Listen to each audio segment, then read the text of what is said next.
ایک آدمی دنیا میں غریب ہے، اب وہ لوگوں سے زکوٰۃ لیتا ہے۔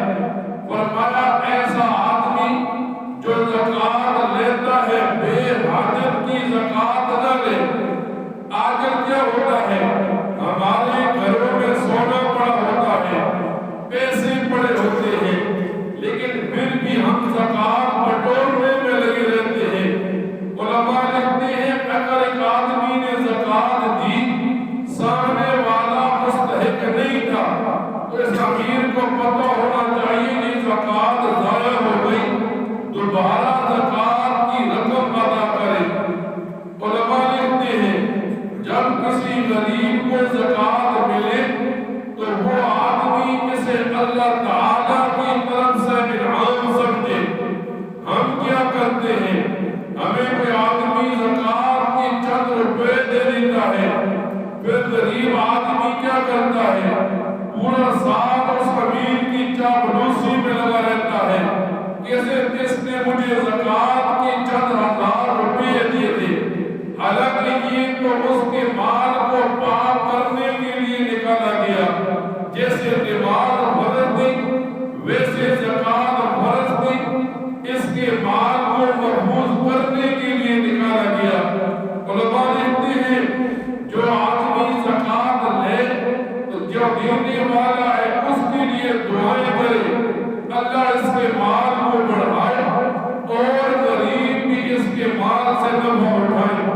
پھر علماء لکھتے ہیں ایک آدمی زکوٰۃ لیتا ہے، اس آدمی سے زکوٰۃ نہ لے جس کے بارے میں پتہ ہو اس کے پاس جو مال ہے وہ سود کا ہے، اس کے پاس جو مال ہے حرام کا ہے، اس کے پاس جو مال ہے وہ جوئے کا ہے۔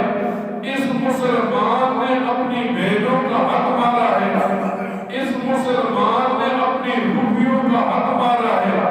جب یہ آدمی اس حرام مال کو چھوڑے گا، اس حرام مال والے امیر کو بھی احساس ہوگا، لیکن آج نہ دینے والے کو احساس ہوتا ہے، نہ زکوٰۃ لینے والا ان باتوں کو پڑھتا ہے۔ بس جس نے بھی چاہے وہ جوئے بات ہو، چاہے وہ سود ہو زکوٰۃ دی، ہم لیتے ہیں اپنے جیب میں ڈال لیتے ہیں، اور جب ہمیں پتہ ہوتا ہے اس کا مال حرام کا ہے، ہم اپنی نسلوں کو جب وہ کھلاتے ہیں تو ہماری نسلیں اس کی وجہ سے تباہ ہو جاتی ہیں۔ پھر علماء لکھتے ہیں ضرورت سے زائد مال نہ لے۔ ایک آدمی کو دو چار آدمیوں نے زکوٰۃ کے پیسے دیے، اب اس آدمی کا اچھا گزر بسر ہو رہا ہے، فرمایا وہ آدمی اب اور مال نہ لے بلکہ بتا دے اب میرا تو گزر اچھا ہو رہا ہے، آپ زکوٰۃ کسی اور جگہ پر دیں۔ فرمایا اسی طرح اگر کوئی اور مستحق اپنے سے زیادہ سمجھتا ہے اس کے بارے میں بتا دے۔ ایک آدمی مجھے زکوٰۃ دیتا ہے، میں دیکھتا ہوں مجھ سے کم تر معاشرے میں رہتا ہے، تو میں بتاؤں فلاں آدمی زکوٰۃ کا زیادہ مستحق ہے۔ ان ساری باتوں کے بعد فرمایا سوال نہ کرے۔ آج سوال کرنا پیشہ بن گیا، آج زکوٰۃ مانگنا، عشر مانگنا یہ پیشہ بن گیا۔